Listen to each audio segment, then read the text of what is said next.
I've been sending $200 every month to the people who blamed me for my husband's death while I skip meals to buy my daughter shoes. But I just watched a video of my mother-in-law throwing a victory dinner with the money I thought was paying off a funeral debt. The truth is, I've been a widow for 5 years, and for 60 consecutive months, I've mailed a check to Elias's parents. It was the honor debt. After the accident, they told me Elias had borrowed $50,000 from their retirement to start his landscaping business. They had the papers, they had the grief, they had the leverage. Is it wrong to keep paying a debt that feels like a ransom for your own soul? That's the question I've asked myself every time the envelope hits the mailbox. I thought I was being the good daughter-in-law. I thought I was teaching my daughter, Maya, about integrity. But standing in my neighbor's living room, staring at a grainy tablet screen, I realized I wasn't a martyr, I was a target. The humid air of the hallway felt heavy as I stood outside Mrs. Gable's door. Maya was asleep in our apartment, and I had just finished my second shift at the diner. My feet ached, a dull throb that pulsed in time with my heart. Every step felt like walking through wet cement. Mrs. Gable opened the door before I could even knock. She didn't say hello, she just looked at my worn-out sneakers and the way I held my shoulder to hide the tear in my waitress uniform. She had lived in this building for 30 years and she saw everything. She was the unofficial curator of the neighborhood's secrets. "Callie, come in," she said, her voice a low rasp. "I caught something on my Ring camera, and I think you need to see why your in-laws visit your building when you're not home." I felt a chill. Elias's parents, Martha and Arthur, never visited me. They claimed my apartment smelled like failure and that the neighborhood was undignified for the Thorn name. "They don't come here, Mrs. Gable. I go to them to drop off the check at the end of the month. It's the only way they'll see Maya." "Just look," she insisted, shoving a tablet into my trembling hands. She pulled up the footage from last Tuesday at 2 p.m. I was at work, scrub brushing a griddle. Maya was at daycare. On the screen, a brand new silver luxury SUV, a model that cost more than my entire apartment, pulled up to the curb. Out stepped Martha. She wasn't wearing the morning black she always wore when I visited them. She was wearing a cream-colored silk suit that looked like a month's rent. She walked up to my building's dumpster carrying a heavy-duty trash bag. She didn't look sad. She looked annoyed, checking her watch with a flick of her wrist. She tossed it in, then turned to Arthur, who was still in the car. She laughed, a sharp, jagged sound that didn't have a trace of the woman who cried about Elias's legacy every time I handed her my $200. "Pause it," I whispered, my voice tightens. "Why are they here, Callie? Why would two people who live in a gated community drive 40 minutes to dump trash in a low-income housing bin?" Mrs. Gable asked, her eyes narrowing through thick glasses. I don't know, but my heart knew. My heart was already beginning to shatter. I remembered the last time I saw them. Martha had told me she was selling her heirloom jewelry just to keep the lights on because the loss of Elias's business had drained them. I had felt so guilty that I gave her an extra $50 from my tip jar. Seeing her in that silk suit was like being slapped by a ghost. I watched the video again and again. Martha didn't just dump the bag, she lingered. She looked up at my window, the third floor on the left, with an expression of pure, unadulterated contempt. It wasn't the look of a grieving mother, it was the look of a landlord checking on a tenant she despised. "Can you send this to me?" I asked. My hands were shaking so hard I almost dropped the tablet. "Already did," Mrs. Gable said. "And Callie, stop being so nice. The world doesn't reward people for being doormats. It just walks on them." I walked back to my apartment, the silence of the hallway ringing in my ears. I looked at Maya, sleeping peacefully with her thumb in her mouth. She deserved a mother who wasn't constantly counting pennies, a mother who couldn't cry in the shower because she couldn't afford the premium brand of milk. If they were lying about their finances, what else were they lying about? The honor debt was the only thing keeping us tied to them. If that debt was a lie, then I had been paying for my own prison. Standing in the center of my darkened living room, the silence was louder than the ticking of the wall clock. I didn't sleep. The adrenaline was a jagged current in my veins. I sat on my floor with every bank statement I had. 5 years, 60 months, $12,000 sent to them. It wasn't the full $50,000, but it was everything a single mother could scrape together by working double shifts and skipping every luxury. I started thinking about the honor debt papers. They had shown them to me 3 days after the funeral. I was a ghost then, drifting through a fog of grief and infant cries. I had signed something. I had promised on Elias's memory that I would make it right. They had played me like a finely tuned instrument.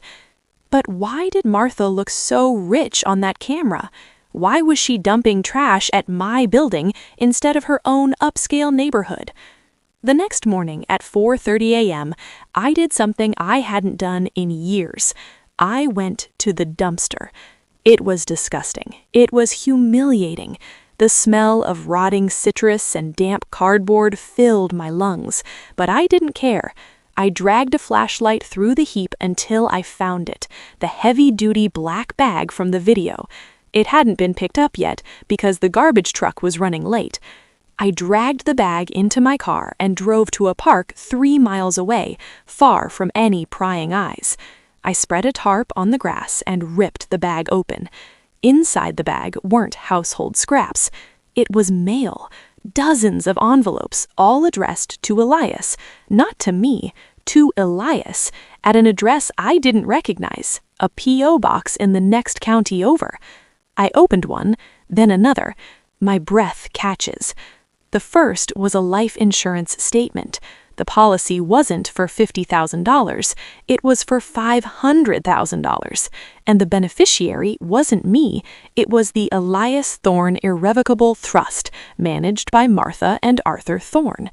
They hadn't lost their retirement, they had gained $500,000. The honor debt I was paying didn't exist.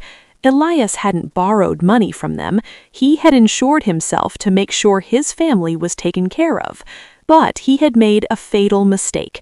He trusted his parents to be the gatekeepers of that security. I sat on the grass, the smell of trash clinging to my clothes, the morning dew soaking through my jeans. I looked at a photo of Elias in my wallet.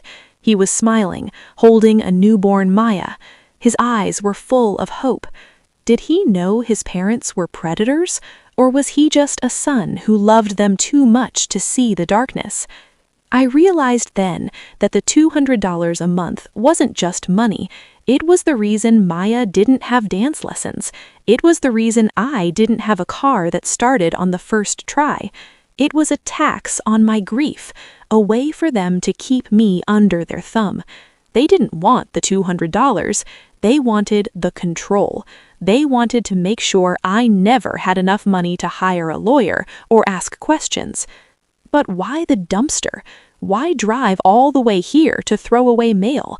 I dug deeper into the bag. I found a bank statement for the trust. They were bleeding it dry. Payments for a country club membership, European river cruise, and silver Lexus finance. They weren't just taking my $200, they were spending Maya's inheritance. They were dumping the mail at my building so that if the insurance company ever investigated why the widow wasn't receiving notices, the GPS on their phones would show they were visiting the family. They were using me as a location-based alibi. The realization made me physically ill. I leaned against my car and stared at the rising sun. I had 2 choices. I could call the police and hope the system worked, or I could play their game. I spent the rest of the day at the public library, using their computers to look up the laws on irrevocable trusts and fiduciary duty. I printed everything. I spent $20 on color copies of the bank statements I found, my last $20. I went to my sister's house and asked her to watch Maya for the evening. "You okay, Callie? You look different," she asked, eyeing my pale face. "I'm just finishing something Elias started," I replied. I went home, showered the smell of the dumpster off my skin, and put on the one nice dress I owned, the one I wore to Elias's funeral. I didn't look like a victim anymore. I looked like an auditor. I didn't call the police. I didn't call a lawyer. Not yet. I wanted to see them. I wanted to see the masks slip in person. There's a specific kind of satisfaction in watching a liar realize the floor has vanished beneath them. I called Martha. "I have to check," I said, my voice steady. "But I'm short this month. I can only give you $50. I had to pay for Maya's medicine." "Collie," her voice came through the phone, dripping with artificial pity that made my skin crawl. "We talked about this. This is for Elias. If you don't pay his debts, his soul can't rest. Do you want your daughter growing up knowing her father was a thief? It's a small sacrifice for his honor." I looked at the insurance papers in my lap. His soul can't rest. The audacity of using a dead man's soul as a debt collection tactic was breathtaking. "I'll be there at 6, I said. Before I went, I made a choice that some might call cruel. I didn't just want the money back. I wanted them to feel the fear I had felt every time a bill came in the mail. Internal polarizing thought. I knew that by confronting them this way, I was essentially blowing up Maya's only connection to her grandparents. Some would say a child needs her family, no matter how flawed. But I believe a toxic bridge is better burned than crossed, even if my daughter has to walk the long way around. Is it better for a child to have no grandparents, or grandparents who are actively stealing the food from her mouth? I chose the void. I chose to be the villain in their story, so I could be the hero in hers. When I arrived at their house, a sprawling estate that felt like a fortress, the silver SUV was in the driveway, glowing under the landscape lighting. The house smelled of expensive roast beef and red wine. "You're late," Arthur said, not looking up from his newspaper. He was sitting in a leather chair that probably cost more than my car. "I had to find something," I said. I sat down at their dining table, right in the center of the room. I didn't take off my coat. I wanted them to know I wasn't staying. I brought the payment. I slid a giant, glittery congratulations card across the table. Martha smirked, picking it up with 2 fingers as if it were contaminated. "A bit festive for a debt payment, don't you think? Did you finally get a promotion at that little diner?" "Open it," I whispered. She opened the card. The insurance statement fell out, followed by the copies of the luxury car payments and the country club dues. I watched her face. It was like watching a building implode. The grieving mother mask didn't just slip, it shattered into a million jagged pieces. Her skin went from a healthy tan to a sickly translucent gray. "Where did you get this?" she hissed, her voice losing its polished edge. "From your trash, Martha. You really shouldn't dump your fraud evidence at my apartment. It's a long drive for someone with such a nice car, but I guess the fresh air was good for you."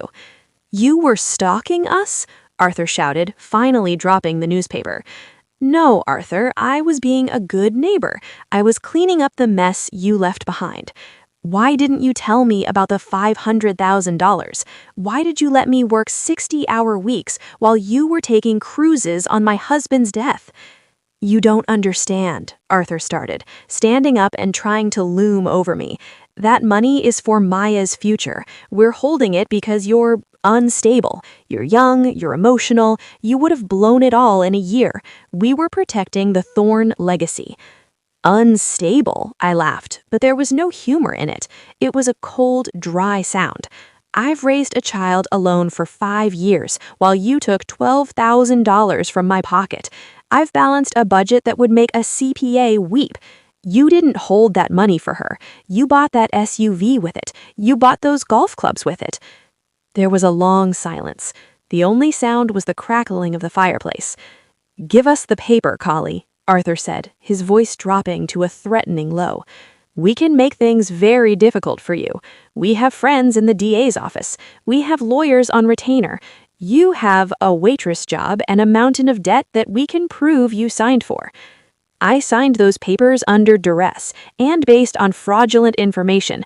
That's called fraud in the inducement. I looked it up at the library. Between the 2 of us, I'm the only one who hasn't committed a felony this week. I leaned forward, my shadow stretching across their expensive table.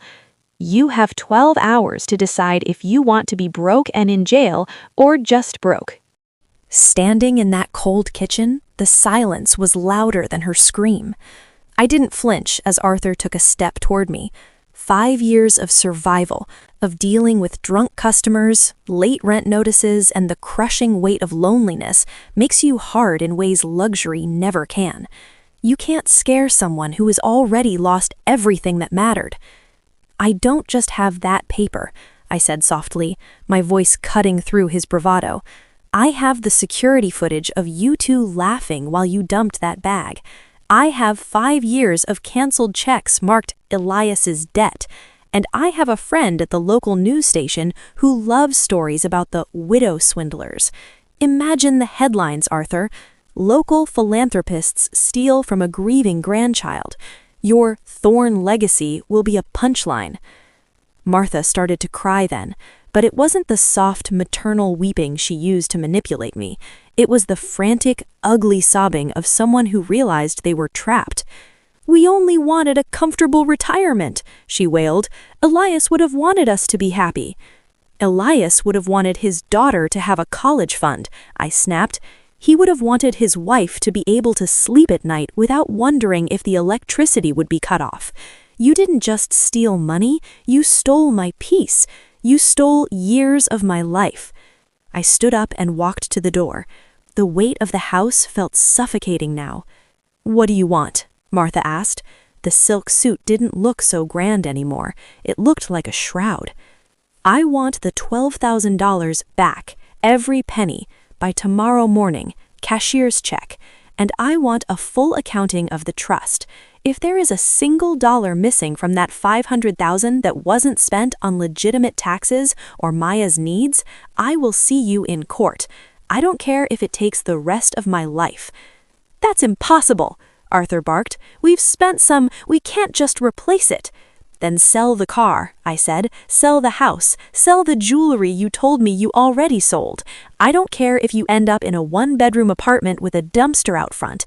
In fact, I think the symmetry would be poetic." I walked out the door and didn't look back.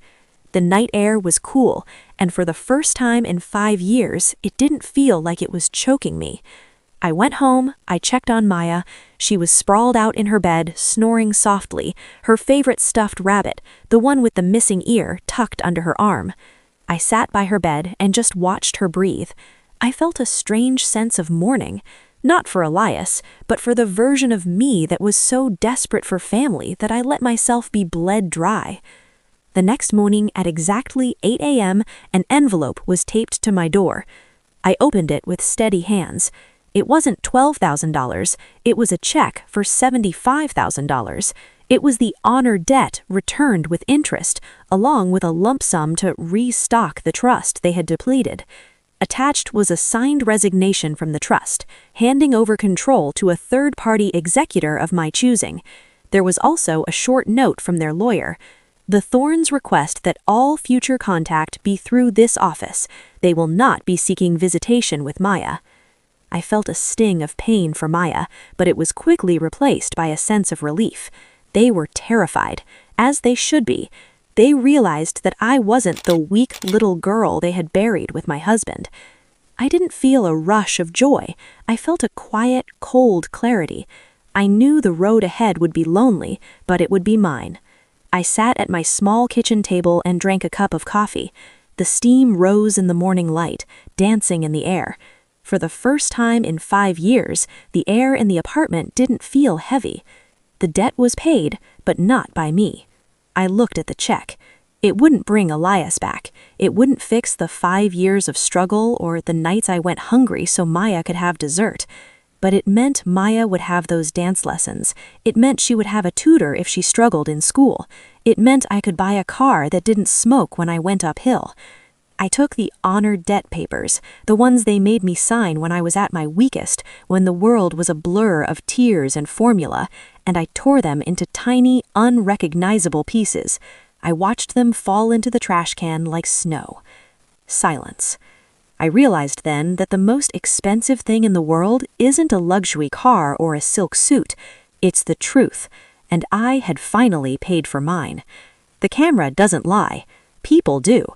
And sometimes the only way to see the truth is to stop paying for the lies and start looking in the trash, because that's where people hide who they really are.